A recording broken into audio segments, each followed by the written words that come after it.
I'm alive, reason to exist. I sold my soul, what's the benefits? You feel towards me, don't mean anything.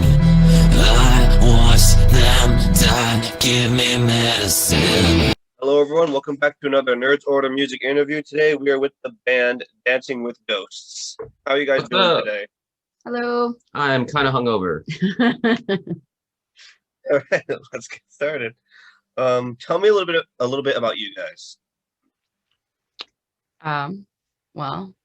We are a very DIY project, so that definitely that is a lot of who we are. So from like music videos to music production, especially this guy right here, he actually, though he looks like a potato right now, he actually does a ridiculous amount in terms of all of our producing and all of that. He can do a lot of things that I can't do. But You said I never let you talk enough in interviews, so no, you can take the lead on this one. okay, but don't. We were formed in 2016-ish. Well, she joined in 2017. I started off making music on Fruity Loops, FL Studio, what people might know it as. Started doing like electronic beats and stuff. I'd worked with a female singer previously doing an electronic band. That didn't work out, but I had towards the tail end of that some songs I really believed in. And those eventually became the earliest Dancing with Ghosts songs. I just wanted to do it solo because I had done the whole band thing in my all of my 20s, and every time we'd get close to getting somewhere, someone would quit and we'd have to start all over. And so I said, you know, screw it, I'm going to do it all by myself. And so that's when things got more electronic. I would just go out and play shows with everything backtracked except the guitar and my vocals. So it'd just be me on stage. And then I found her in 2017, and she was a fan of what I was doing, and she knew all the backup vocals and everything. So we implemented her, and ever since then we've just been, you know, writing these electronic alternative rock kind of things, and you know, doing our own music videos, doing all of our own promo, art, merch. Anything you see is done and overseen by us. Yeah, in-house. We're ridiculously active, so like we talk about what's next like every day. So we're always looking for the next big thing, whether it's new merch, new songs, whatever. We're just very forward, we look forward. All right, well, speaking of promo, I wanted to ask this earlier. What was the thought process behind that Easter thing you guys did? That's him. So I was talking to this friend of mine who was going to be DJing at this club, and she said she was going to dress like an Easter bunny. And I was like, oh, you going to lay eggs too? And she's like, yeah, and they're going to be covered in glitter and gold. And then I got the mental image of a human being actually laying an egg and how disgusting that would be, and like what hole would it even come out of? And then I started thinking, well, what if we did a promo where I dressed up like an Easter bunny, and I was like a twisted Easter bunny, and I laid an egg, and that's really all what I wanted to do. I wanted to lay an egg and have it be covered in blood and be gross and all. And Walmart was clean, wiped out all the Easter stuff. So we happened, because of the kind of band we are, we happen to have a spare fox head with a movable mouth that hadn't been used yet. We have so many props. We have an entire like room. So I mean, my living room's a green screen, and I thought, well, the concept of this should be pretty easy. I had a fake alien head that I cut a hole in to simulate the fake anus, and we, again, being the kind of band we are, we always have fake blood on hand. Yeah, I had to like lay on the floor covered in towels to film that part, which was so fun. Well, anyway, yeah, it was just an idea that I thought would be funny, and then adding the kids' voices in after the fact, and I just thought it would be an easy thing to do, and it took us like 2 hours or 3 hours, something like that, and I just thought it would be funny. So yeah, that one was entirely him. I do like the kids' voices though, except that they boo when I come on. Yeah, because you suck. The kids booed me. When I said that to my friend, he goes, dude, I'm never eating eggs again. And I'm over here laughing. Yeah, that's like his brain is a special place, but it helps come up with some very interesting stuff. So, The mind of yeah, a madman is one of the best places to be in. that's true. It's true. I mean, it's like it gives you good. Well, I compare my brain to the movie The Shining when Danny Torrance is having the conversation with the caretaker guy, Scatman Crothers. I forget his name in the movie, but anyway, he's talking to Danny about The Shining, and he's like, "There's good that comes with The Shining, but then there's bad things that come with The Shining as well." And I feel like that's kind of how my brain is. It's like, yes, I do have pretty bad OCD and anxiety most of the time during the day, but every now and then I write a cool song or think of a funny sketch. So, yay. We have to take the wins where we can get them. Because a That's lot of our fair. songs do circulate like around like mental health topics because it's stuff that we deal with, you know, and a lot of people deal with, you know, we're human beings. So Same here. Yeah, I think it helps drive art. it does. That's why I love music like that. When a lot of heart and emotion go into it on shit that actually happens with a lot of people, you really resonate better with it. Absolutely. You know, my next question, which I should have asked earlier, was what was the process behind making the band name? The band name? Mhm. So my friend came up with the band name. He listened to this guy who I don't endorse, but it was Stefan Molyneux. And he was talking about the Stefan guy was talking about he had cancer, and when he had cancer, he noticed all of his friends were falling off to the wayside because they didn't want to be around a guy who was dying of cancer. And eventually he overcame his cancer, and he was asked like, well, are you gonna reconnect with those friends, you know, all your friends that you lost? And he said, no, that would be like dancing with ghosts. Damn, that hits so hard. 'Cause I went through some similar shit. I lost a lot of people because someone started up shit about me, and mind you, I was actually engaged to this person, and it Damn. sucked because like I was always there for her. Then I found out she pulled a bunch of crap, and I'm like, what's going on? And then she made up a bunch of lies to my buds, and now they're all gone. I'm like, everybody asked me, would you ever go back to them? I'm like, hell no. Because of them and this crap, I started this up because that's how music really came through for me. You know, Yeah. dad abandons me. She pulls this all in the same week. My mental health goes rock bottom and almost ended it. And then music got me out of that, so I started this up to give back. All in like 2 weeks' time that went down. Well, the recovery took a while, but after that, I was like, I started this up right after that. Yeah. Well, you know, I mean, doing something like this, I mean, it's a distraction, and it gives you you know, a purpose. Yeah. So Yeah, Exactly. absolutely. Because that's one of the best things that I feel like you can do is stay busy, even if you're not okay. Stay busy, isn't it? You have a purpose, you know, you have a mission, and it helps get you through those tough times. At least that's what I do.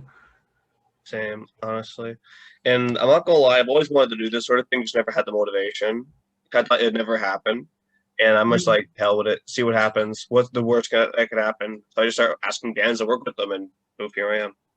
Yeah, there you go. 30 plus bands later. Nice. Yeah, and then that's how I met Dakota, and he's a blast. Speaking of Dakota, how did you meet him? Okay. I actually noticed that he had shared our music video for The Nightmare Inside You. And this was, what was it? A year and a half ago, maybe longer. And I was like, I was just like, oh, you know, thanks so much for sharing, blah, blah, blah. And we had started messaging because I wanted to be like, how did you find us? You know, you always want to know, like, because that was, I think, I want to say 2019. I think it had to be 2019. And so, you know, when you're a smaller band, you always want to know, all right, do I know this person or did they find us organically? Because that always, you know, like there's something to be said for, you know, yeah, you want those friends of friends to know who you are, but it's cooler when a complete stranger thinks it's cool enough to share.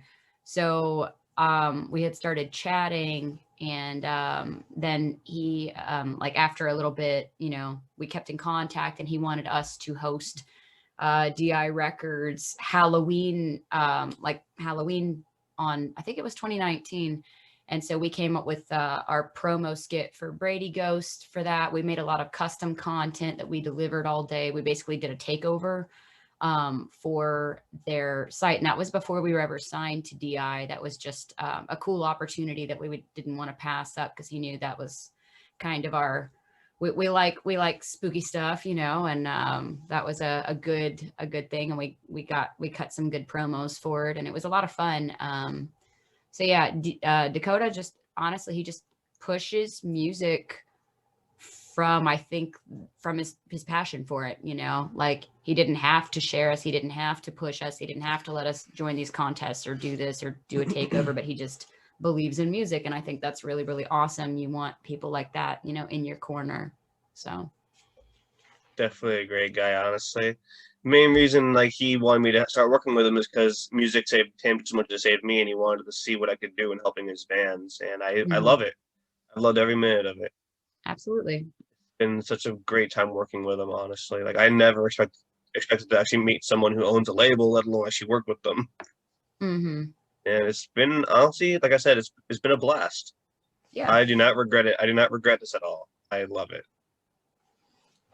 My next question is, what is the songwriting process for you two? Usually I'll come up with something on either the guitar, and then it'll all eventually go to the computer. My program that I use, FL Studio, I'll throw everything on there, and I'll get just like a 20-second chunk of music, if you will, like a drum beat, some kind of a guitar lick or some kind of synth lick or something. And then I'll kind of develop it out from that. And once I get maybe like a verse and a chorus, I'll show it to her. And if she's excited about it, then we go forward with it. And if she's like, not really feeling that, then I don't really waste my time, you know, going forward with it. But if she likes it, then I keep developing it more, kind of get her input throughout. And then when the music is done, that's when we kind of both sit around and hash out melodies. Sometimes she'll feel a song and she kind of wants to be the captain of the lyric and melody. And then sometimes I will. And then sometimes we collaborate on the lyrics and melodies. And that's pretty much it. Yeah. Sometimes we beat our heads against a wall for, you know, months on end for a song, but, you know, sometimes they happen really quickly and sometimes they. Yeah, our latest song, Dirty Oxygen, I wrote and recorded that in one day. Mm-hmm. I just got inspired, and God, I love those songs that they just flow out of your head and you don't have to put any real second thoughts into it, and it's just a pleasure to make and write. And then other songs, whereas like Obsidian Blood took forever. We just couldn't quite figure out a chorus that we both like. Well, and then you have Happy Murder Electric. We spent forever on the damn chorus on like 2 notes. Yeah. Like 2 notes in the beginning of the chorus. It was important, well, because the transition felt weird. We couldn't, like, it took a while to get the transition to not feel strange. You want it to, you know, because you try to take a couple steps back. Sometimes we'll take like a week off a song or even longer so we can listen to it with fresh ears, you know, so we can be like, okay, what does it feel like to be the listener? Does this feel organic? Does this feel natural? Or does it feel like it takes a abrupt left turn? And, you know, you want to make sure that your music doesn't do that. So it's, you know, some songs are quick and some songs take a while, but I mean, if we believe in them, we just keep going, you know. We've got quite a few in the back burners right now, you know. Nice. Actually, speaking of songs, I actually wanted to know the meaning behind Dirty Oxygen. The meaning behind that song is basically like someone who has become, it's basically a fictionalized, I guess, version of myself, an over-exaggerated version of myself. Like, so many bad things have happened to this person in their life that they've become so cynical that they just literally don't care about humans anymore, and they can't relate to human feelings, and they basically just want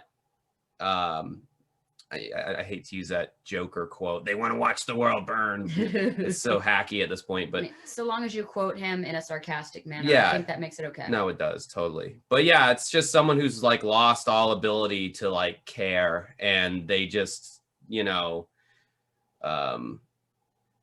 they just kind of are declaring that in the song, and you know, but there's certain towards the end of the song, if you follow it lyrically, there's something happening to the person. I won't give it away, but this person's almost becoming something even more evil. Like they're almost like going through a transformation and into an actual like demon or evil entity. So yeah. Because I mean, would it be one of our songs if we didn't talk about demons or, you know, probably not. I mean, you know. I love that song, honestly. Like that's when Dakota sent me. I'm like, okay, I'll give it a listen. And I was blown away, honestly. Thank you. Yeah, it's not a happy tale, but it's, I don't know. I just, the lyrics come from weird spots, and I don't know. I just love the vibe. Like honestly, when you first, yes. because like he sent me that one and it was pretty much done Yeah. when he sent it to me. And, you know, there was a little bit of talk of, oh, maybe we'll put you in here. Maybe we'll put you in there. I was like, it really doesn't need me, you know, like, and it's important to be able to analyze your music, because I don't see this song as like oh, this is, he wrote this, and you know, like it's fucking amazing. Like I really, really love that song, whether I'm in it or not. I think it's, you know, I think I stand by it as our brand because it's fantastic. It's good. It is. Like I love music I can relate to, and hearing songs with that much like deep meaning in it is amazing. Like good songs don't have to be happy-go-lucky. Good songs are more of like life experiences, Yeah. how to overcome problems and shit like that.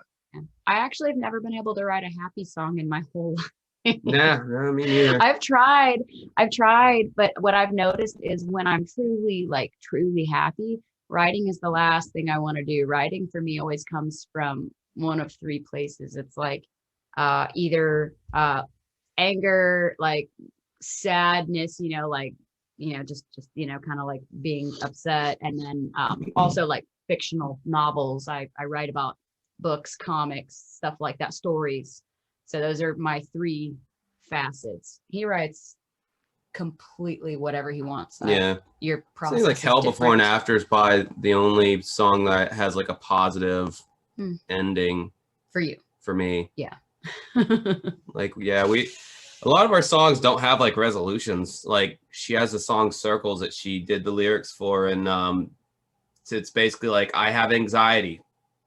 There's no there's no solution. I just have it, and there it is. No, it's pretty much a step into my head when my anxiety's full tilt. And I've had so many people tell me that they relate, you know, to those lyrics and stuff, because I think if you have anxiety, you can listen to the lyrics and be like, wow, that's how I feel. Somebody else is going through the same thing that I am going through. And I think that's, you know, that's good. You know, if people connect, that's fantastic.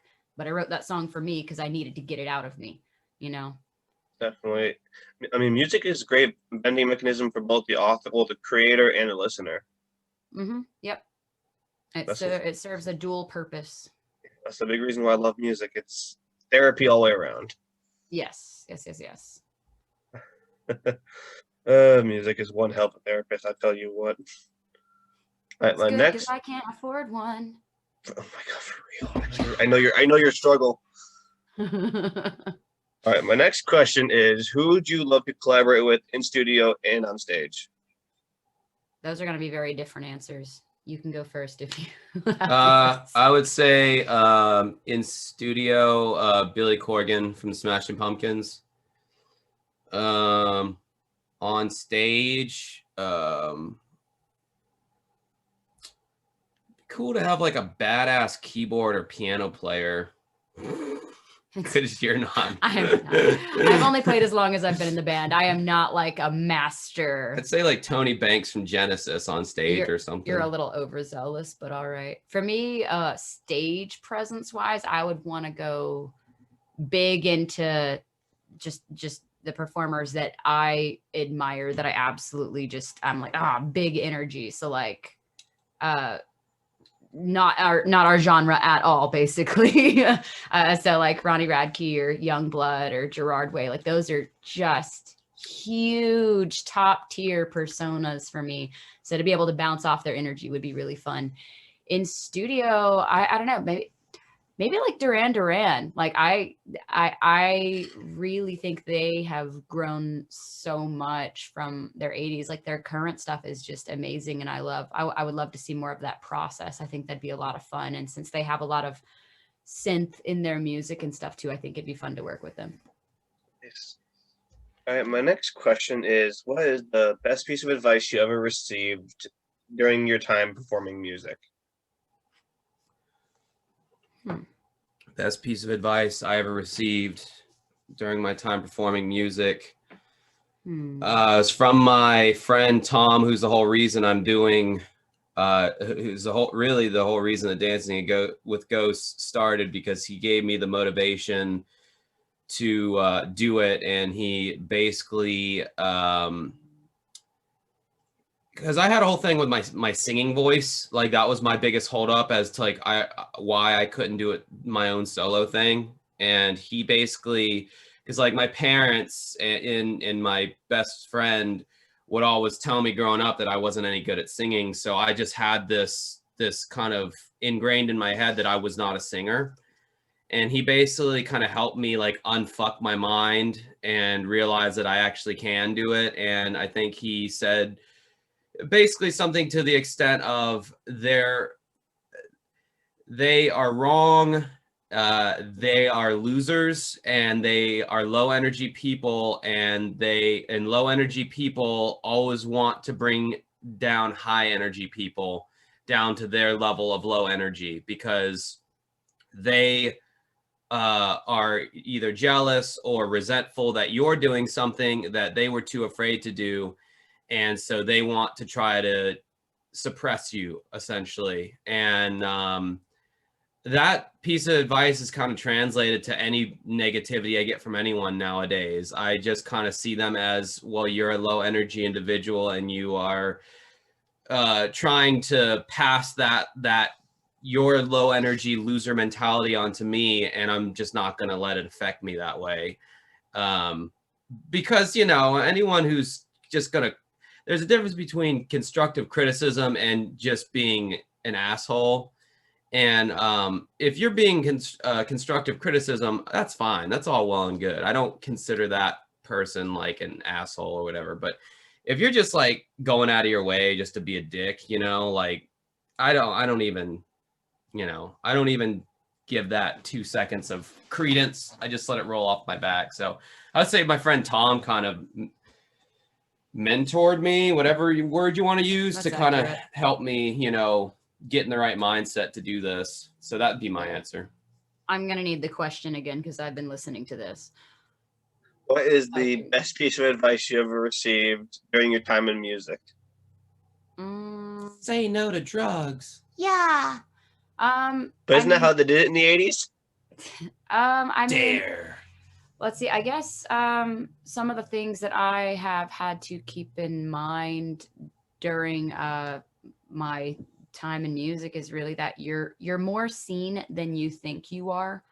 And it's hard to keep that in mind when you're as active as you are. You want every piece of something that you put out. You want some kind of validation for the work that you do. And it doesn't mean that that's the only reason you do it, but you want to know that people are seeing what you're putting out. And it's easy to get swept up into thinking like, oh, you know, because it's, you know, given the age that we're in with Facebook, with social media, you want all of those likes equal people that have eyes on you. And that is just not the case. We have had band stalkers of sorts. We've had and I don't mean fans, I mean like other bands that were just like, why are you so obsessed with us? Just weird stuff. You're more seen than you think you are, and that can be really good. And that can be you know, sometimes you have to remind yourself of that when your stuff isn't performing, but you'll have a complete stranger come up to you.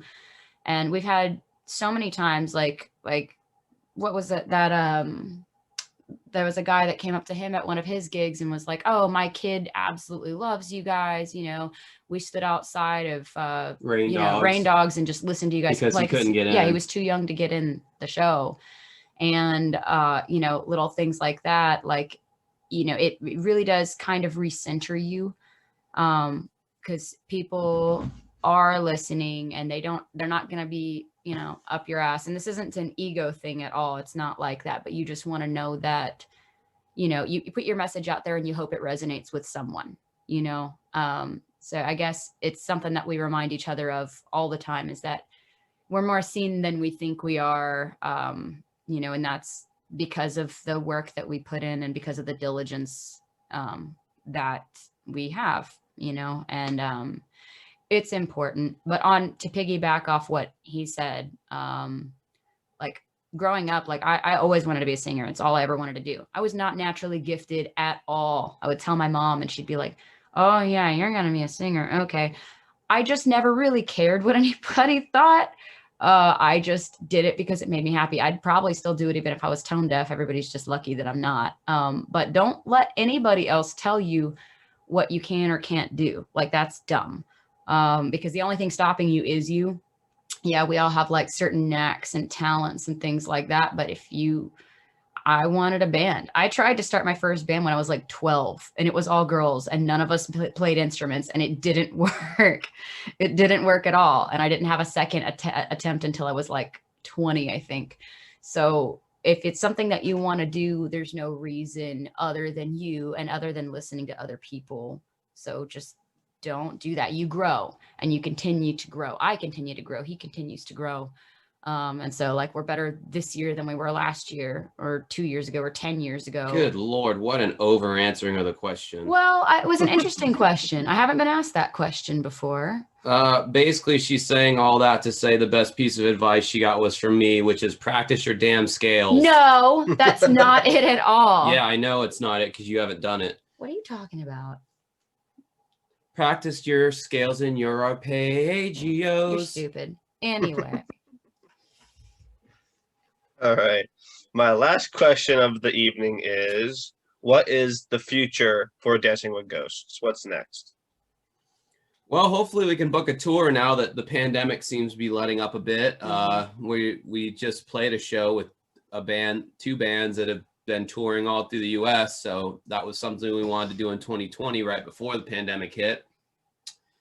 And we want to release an EP here in the future. And those are really the two biggest things, is touring and getting that EP out. Yeah, with our more current catalog, because we have previous albums, but the current collection of the stuff we've done in the past year or so is really our strongest material. Got some shows coming up, but those are mainly like Jacksonville and the surrounding Florida areas. Mm-hmm. So we really would like to tour, and that's probably something we'll plan for like fall. Yeah. Because I mean, even like Bonnaroo is coming back, and I mean, you know, it's getting to the point to where everyone's kind of like, you know, cooling their jets in the whole like, no band play shows or else you're an asshole. Because there was like a lot of tour and show shaming in the scene for a while there, and hopefully that's starting to let up. Yeah, pretty much. So yeah, I think those are the main things. Yeah. Am I the one of all the people that you've interviewed with the hairiest legs so far? Oh my God. I have no clue. I have never seen any of the other one's legs. The longer I sit down in a chair, the more horizontal I get with the floor. Yeah, he'll soon be completely flat. Yeah. It's like a weird thing. Just gravity just slowly pushes me down, and I just kind of slide into like a laying down position. And that's not a hangover thing. This is just who he is as a person thing. It's more comfortable. I don't know. Oh God, he's starting to yawn. Yeah. Now I'm drinking an energy drink too. Yeah, this doesn't bode well. Because we have like practice after this, so he's gonna do great. No. Yeah, I mean, I'm telling you. No. I'm telling you, you're gonna do great. No practice. Yes, practice. Oh, this has been great. You guys have been wonderful. Thank you for having us. Yeah, for real. I always love being able to have fun when I do these. Oh yeah, Well, we hate West. fun, so that's kind of weird for us, but yeah. I can tell. There's so much black and white here. There's no color. Mm-hmm. Oh, wait, never mind. I see the blue. I see the blue and green hair now. We're good. Yeah, there's a lot going on. I always say like if our aesthetic were to be anything like musically, it's just like we're black and pops of color. Like so that's it's always like, oh, okay, all black or just a ridiculous amount of color because Yeah. that's I usually wear all us. black, except for today. I wore my cat shirt. It says "Ew people" on it. Oh, excellent. But I'm usually wearing like an all death T-shirt. Actually, no. Fun story. Actually, you know Sunsinger, right? They're also under DI. They're also, Yes. yeah. I was interviewing Carrie from Sunsinger, and I decided to wear red. Get colorful for once. I usually wear all black. I hate myself so much for this. 'Cause as soon as the camera turns on, I'm like, oh fuck. Because I'm wearing red for once, and I'm interviewing someone who's in all black. I'm like, I could have fit the vibe if I didn't wear red. Like I fucked up. Yeah, exactly. I was laughing. I'm over here like in my head, oh, son of a bitch. And she We was- struggled so hard to get like, what is our band image? Yeah. Because when we first started out, we were doing like kind of like this indie-ish look, and then we went full on face paint costume for a year. Yep. And then we stopped doing that. And then we started doing I started wearing like straight up goth, like leather pants, I don't like know why you did that. Renaissance fucking vampire I thought it looked cool, but like it It doesn't fit the didn't vibe. necessarily fit our vibe, and now we're just doing color, like Yeah. just a lot of color and kind of a Japanese street fashion or To whatever be it's fair, called. to be fair, that's been my aesthetic for a very long time. Okay, you but get it's- points for that. Good for you. Yeah, no, but no, it's You not about win. it's not about points or winning. It's just I've always just been really colorful. It's what I do. I haven't. I was like you. I would always wear a black band T-shirt and jeans my whole life, and then I guess when I hit 30, I was like, you know what? I'm gonna start experimenting with wearing buy red jeans and blue shirts with gaudy designs all over them, and Yeah. I've just started coloring my hair, just experimenting with my aesthetic. Yeah, I think part of that struggle for us is that, like growing up, we really liked theatrical bands. Like for me, what a show is meant to do is take you out of whatever world that you live in, whatever stuff you're going through, and keep you in the moment. I don't want a show just to be auditory. I want it to be visual. I want it to be everything. And so our shows tie in heavily to that. There were times when we've had costume changes. We have visuals that run the entire time we're playing. We're very big on shows, and so that's why we did the face paint stuff for a year, because dude, it felt so cool. It felt really cool, and people definitely were like, what is going on? And I like to keep people on their toes. I think that's really fun. That being said, we started to try to be like, well, people might be looking so strongly that they might not be listening with their ears, and and because people there are people that you could potentially turn off to listening to your music simply by a very too far out there aesthetic that they might not be down with. Like take for instance Insane Clown Posse. Oh, They're actually no. See, yeah, exactly. They actually, their music is actually not bad if you sit down and listen to it and ignore the fact that you're listening to ICP and you ignore the Juggalos, but it's their whole aesthetic and how they present themselves and their fan base. Just that alone turns people off from the music or Kiss. yeah. See, I I hate ICP, but I like Hollywood Undead, so I can't say anything. Yeah, so some people love Kiss because of the makeup, and some people fucking hate Kiss because of the makeup, and I there's- hate them for making the song Beth because it's terrible. Beth. I hate this I think song. with Not bad. Slipknot, their costumes are over at the top, but the music is so good. Yeah, And see, I feel like if you're down for that, you're really down for that, dude, I was so jealous when Slipknot came out, because I always wanted to wear a mask on stage or something like that, my whole life, or face paint or something crazy. And when they came out and the whole band had masks and they were all really rad looking masks, I was like, man, I wanted to do that. Damn it. But after playing the amount of shows I've played, I'm so happy I don't got to wear a freaking mask because, man, you get hot up there, and I don't see, Yeah. I don't see how those guys do it, especially the mat. Some of them have masks that wrap around their whole head. Uh-huh. and Yeah, it's all like- the spikes coming out of it. yeah. I I mean, can already imagine. it's like, Yeah. how do you not just like pass out from like exhaustion? You know, not Yeah. being able to get any airflow and. Yeah, because Honestly. our shows back when we were doing that, it wasn't enough I was dressed like a demon, but I'd have a costume change where I'd put on this plasticine witch get up and I'd actually sing through the mask. And it's like the last thing that people would expect because it just doesn't look like you'd be able to project through that. But it was like a really fun part of the show, you know, like, and it was a memorable part of the show for sure. But we started to learn, all right, we've got to do this a little bit differently if we want to capture the type of audience, because, you know, when trying to nail down your demographic, I don't really know who our demographic is. Well, it's easier now to figure out Yes, than it now was it's when we were easier. rocking the face paint and all that whole Yeah. dealio. I think now it's easier to grab more people. Yeah, because I've had like, you know, like 5-year-olds that want to rock our stuff. I've sold shirts to 65-year-olds. Music is weird that way, you know, like. He's gonna have to edit down this interview I so much. know. Oh, no, I'm not. Don't worry. All I do is an intro and outro, and that's it. And any freeze frames that were happening in the video. Everything else stays raw. Yeah, as you can see, we get high off our own farts over here, so we love to hear ourselves talk. That's not it. I just get excited because I mean it's easy when you love what you make, I guess. That's true. It's like Yeah. like if we had kids, which Yeah, we don't, this but is our kid. but you're like asking us about our kid, and we can just go out all day talking about how great our kid is, and We love our kid. it's a great that one- kid. We Is love that the one kid. clip? It's that one clip in Family Guy where he got the wallet. Look at my kid. It's my kid. See, see, see. That was hilarious. Oh man, Back old when that- shows. I love them. Oh, wait.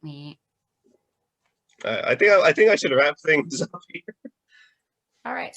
All right, this has been another Nerds Over the Music interview. Today, our guests were the band known as Dancing with Ghosts. I hope you all have a wonderful night, and thank you guys so much for your time. Thank you. Have a good day. 'Cause all of the sickness in the world, you'll never